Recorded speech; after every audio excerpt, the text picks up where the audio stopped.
به خدا الان ما با تو خیلی حساس شدیم. بعد از این همه مدتی که ما داریم میریم میایم، اومده خونمون، تو دیدیش، اصلا دیگه اون چیزایی که فکر میکنی نیست. من حرفاتو همه رو قبول دارم ولی میگم الان هیچ مشکلی وجود نداره.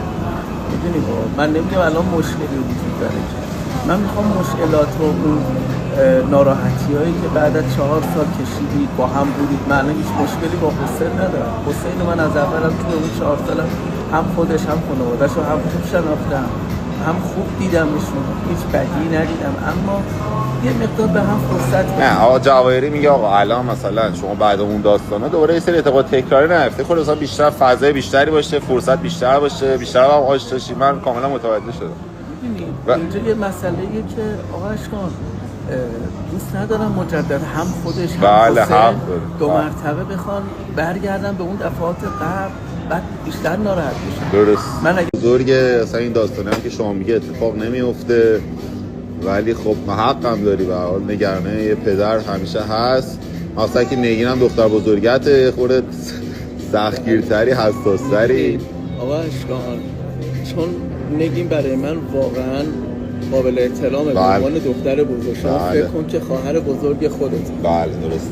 شما خودتو بذار جای من. بله من همیشه هم با همین دیدگاه دارم. شما بعد از 4 سال یهو این اتفاق افتاد، بعدش مجدد دوباره رجوع کردم. من نه که خوشحال نباشم، خوشحالم. بله. حسین رو دوست دارم، خانواده‌اش رو خیلی دوست دارم.